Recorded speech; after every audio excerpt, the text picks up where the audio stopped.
I'm 42, a single mom of one incredible daughter who just graduated high school with honors. For the last 18 years, every extra dollar I made went into her college fund. I started it when she was born, and even though I didn't make a lot working as a nurse, I made sure to put something aside every month. No matter what. There were nights when I ate ramen or skipped buying new shoes just to make that deposit. I never told anyone the exact amount I'd saved, only that it was enough to cover 4 years at a good in-state university, plus a little buffer. My daughter didn't know either. I wanted it to be a surprise the day she got her acceptance letter. And last month, she did. Full acceptance to her dream school. That same week, I logged into the account to start setting things up for tuition, and my heart dropped. The balance was $368.62. I stared at the screen for so long I thought I was having a stroke. I thought maybe I'd clicked the wrong account. Maybe I was looking at my checking balance by mistake. But no, this was it. The college fund. The account I'd been putting money into for nearly 2 decades. Nearly $94,000, gone. At first, I thought it had to be some kind of error. A glitch. Something technical. I called the bank immediately, nearly crying on the phone, trying to keep my voice steady. The woman I spoke to put me on hold twice before coming back with a calm, almost bored tone that made my stomach churn.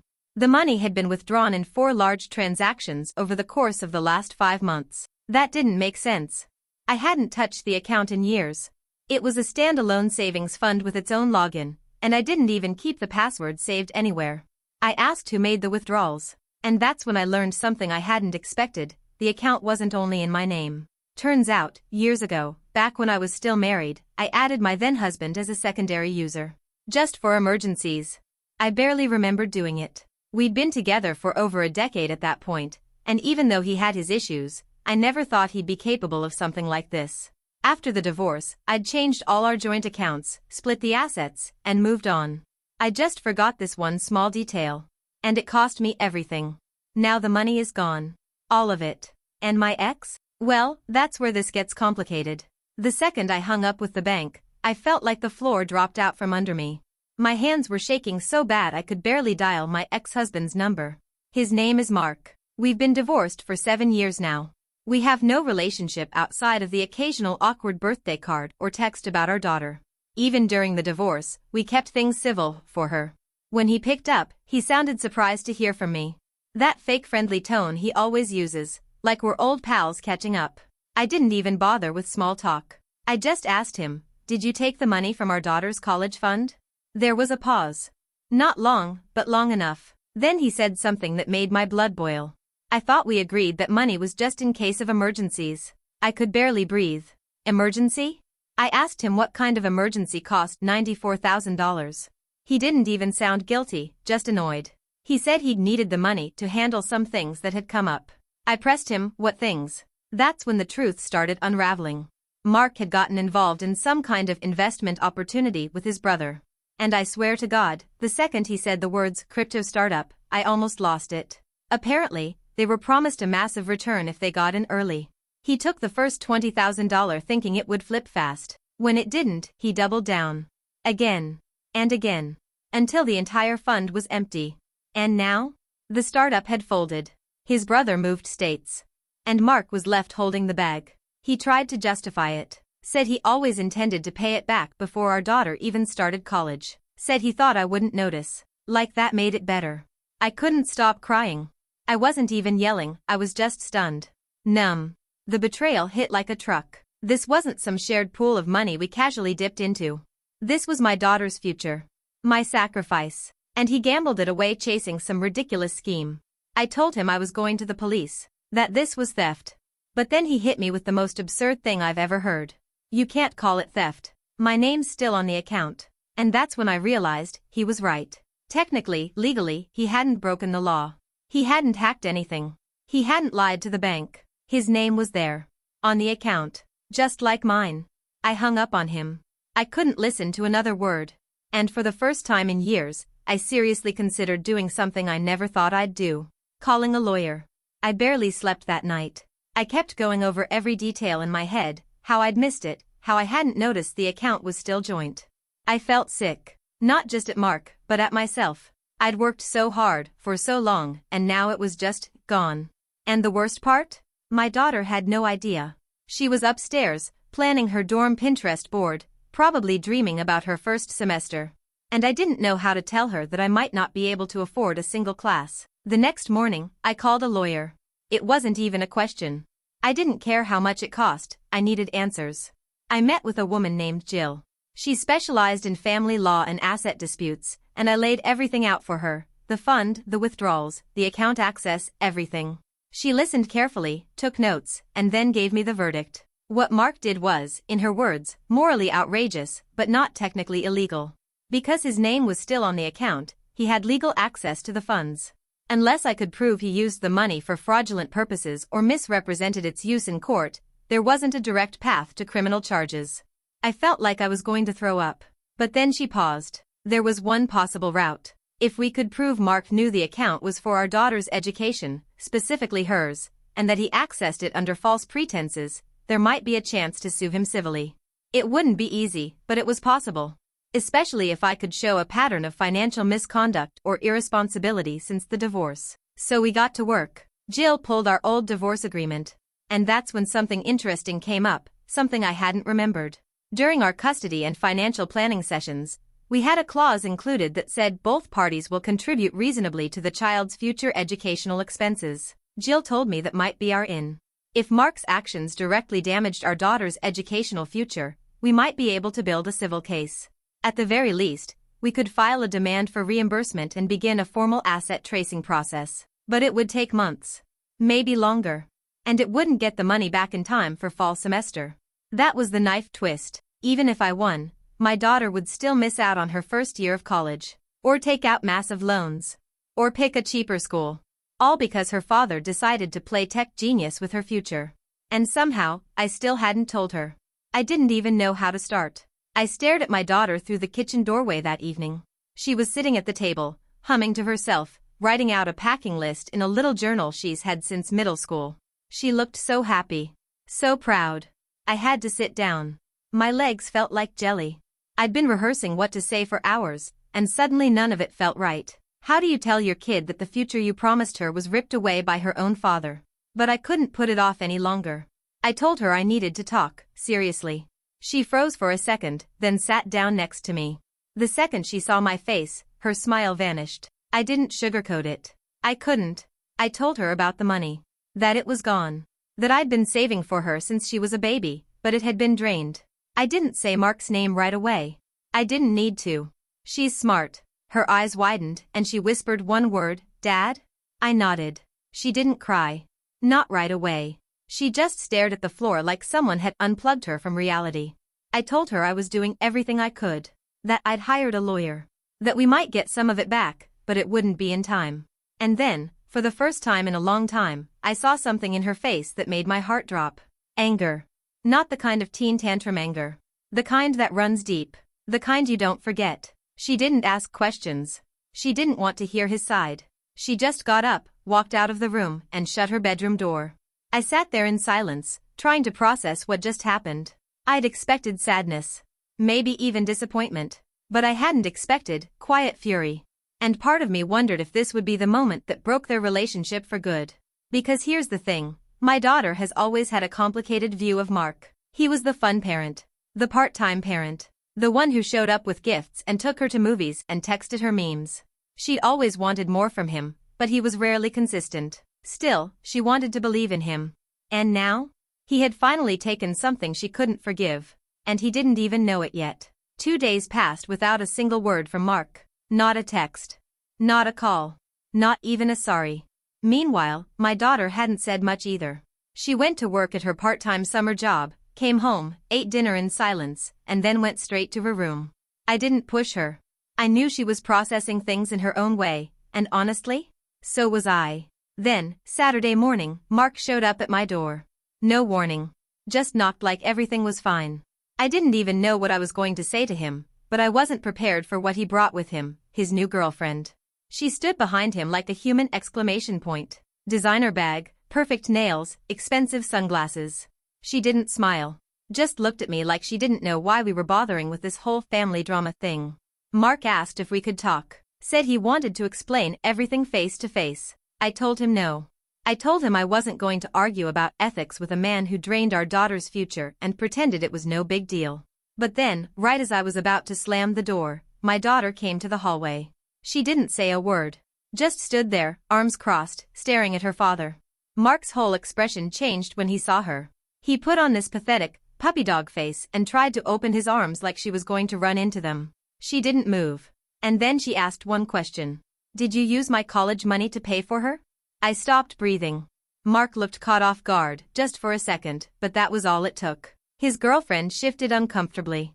He stuttered. Said something about shared goals and investments and how it was all a big misunderstanding. But my daughter didn't flinch. She asked again. Directly. Did you spend my money on her? Mark tried to spin it, but the truth was written all over his face. Jill, my lawyer, had already told me that his new girlfriend was listed on the LLC paperwork for the startup. She was involved in the whole scheme. Not just a bystander. She was part of the plan. And now my daughter knew. She didn't cry. She didn't scream. She just said, okay, turned around, and walked back to her room. I told Mark to get off my porch and not come back until a court told him he had to. He didn't argue. He left. And in that moment, I realized something chilling. This wasn't just financial recklessness. This was personal. He didn't just throw money away, he threw away his daughter's trust for the sake of a woman he's known for less than a year. And the worst part? I had a feeling this wasn't the last surprise he had in store. 3 days passed after Mark's pathetic porch performance, and things started to settle into this weird, heavy silence. My daughter was back to being functional, smiling at the dinner table, texting friends, but there was something cold behind it. She was going through the motions, and I could tell she was already shifting gears, trying to figure out how to make college happen without the fund. Then the envelope came. No return address. Just our home listed as the recipient. Inside was a single piece of paper, a printed email confirmation for a $6,000 deposit into a private account, one I didn't recognize, and a sticky note with 5 words in shaky handwriting. Check the sender. Not him. That was it. I scanned the document again and saw something that made my blood run cold. The money had been wired from my daughter's college fund account. Same fund. Same routing number.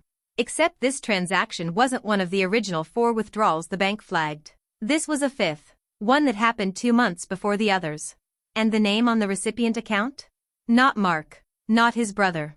Not even his girlfriend. It was my sister.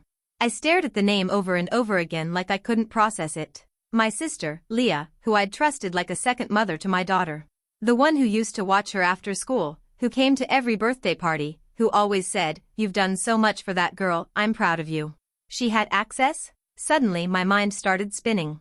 Back when I gave birth, Leah helped me set up that fund. She worked in finance at the time, and I remember handing her the paperwork in the hospital. I'd just given birth, I was emotional, exhausted, I trusted her. She probably still had some old password or access code that let her in. I thought it had only been Mark. But now? This was something else entirely. I didn't tell my daughter. Not yet.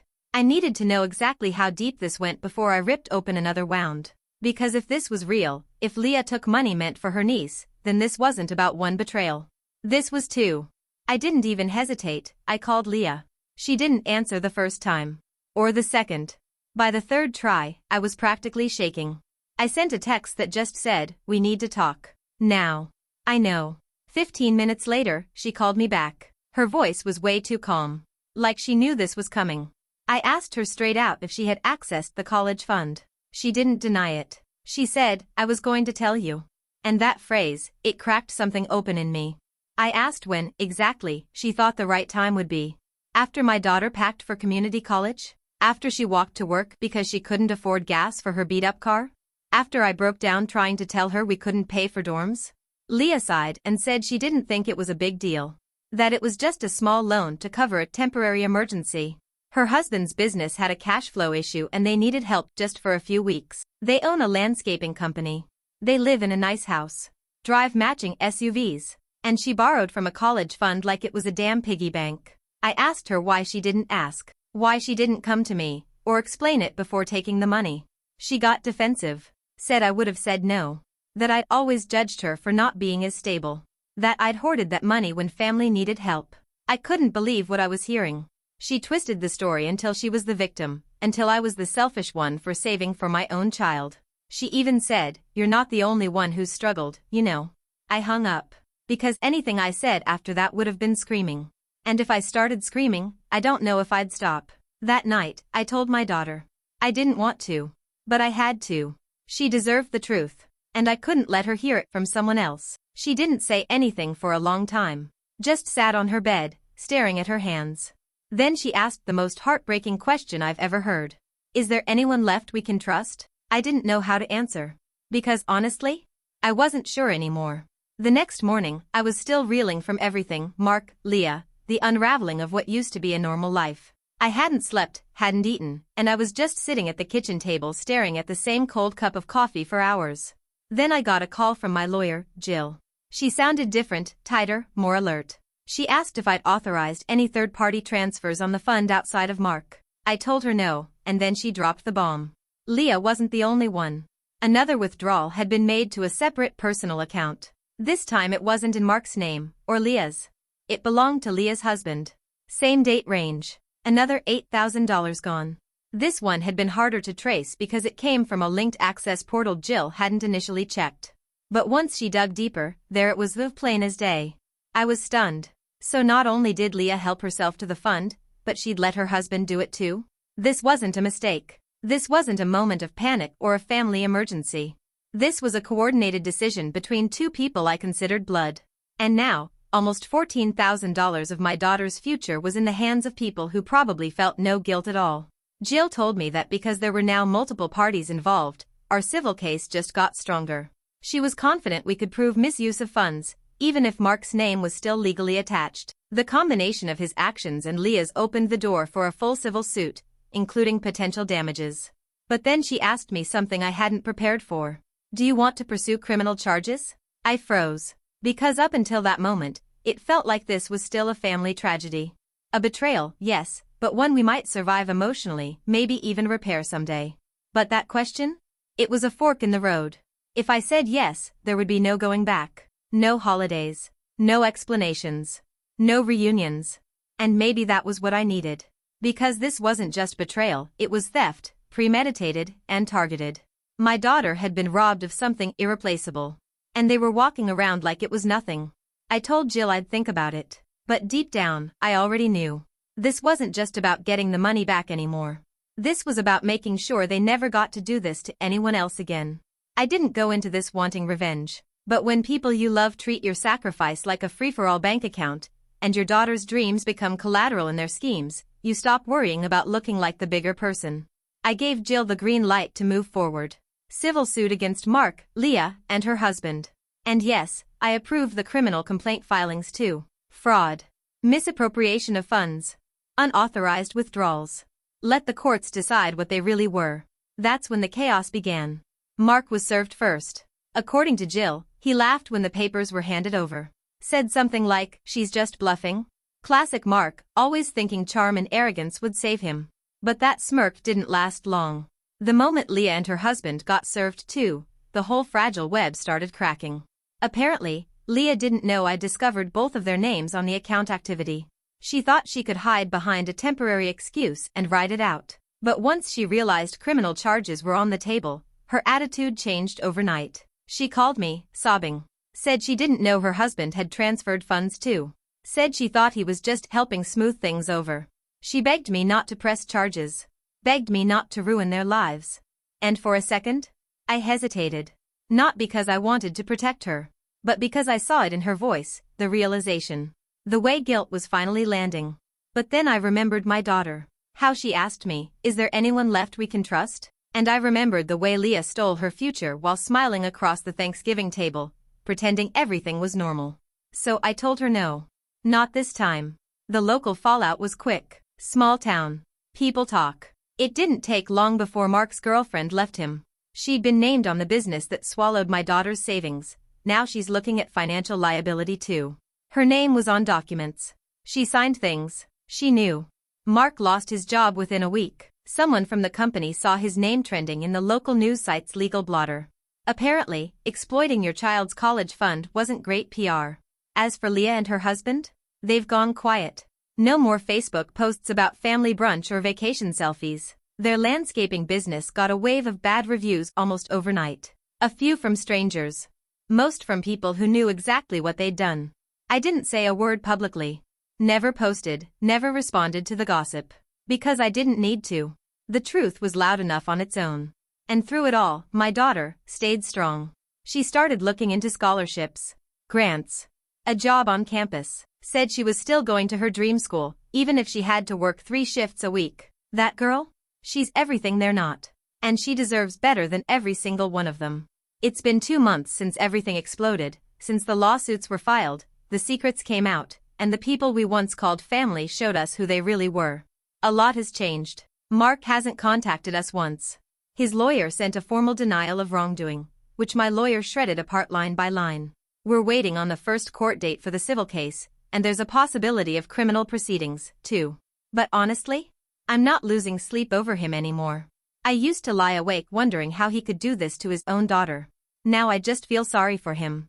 Because she was the best part of his life, and he threw her away for a gamble that never loved him back. Leah, though, that one still stings. I thought betrayal from an ex-husband would hurt the most, but it was my sister's silence after being caught that broke something deeper. She didn't try to make it right, didn't offer repayment. She vanished into shame and let her husband take the fall publicly while she whispered apologies in the background like that would be enough. But my daughter? She didn't vanish, she stepped up. She applied for 3 scholarships and got 2. Took a summer job cleaning houses with her best friend. Got herself a dorm sponsorship from a local organization that supports first-generation college students. I didn't even know she applied for half of these until the emails came in. She did it on her own. Quietly. Determined. The best part? She's going to her dream school. Orientation is next week. It's not how I imagined it, no giant check, no debt-free fantasy. But she's walking in with her head held high, and I've never been prouder. As for the money, Jill thinks we'll recover some. Maybe not all, but enough. And the case is strong. The paper trail, the account access, the blatant misuse, it's all in our favor. We have a real chance at justice, even if it's slow. Sometimes I wonder what would have happened if I hadn't checked that account when I did. If we hadn't received that anonymous envelope. I still don't know who sent it, by the way. My gut says someone close to Leah, maybe even her kid. But I'll never know for sure. What I do know is this: people can take your money. They can take your trust. They can burn bridges you spent your life building. But they can't take your fight unless you let them. And we didn't. We held the line. We lost a lot. But we found something else in the wreckage: clarity, resilience, and a fire in my daughter I've never seen before. She's going to be okay. We're going to be okay. And if any of them thought they broke us, they forgot who they were messing with. We build from scratch. We survive. We don't stay down.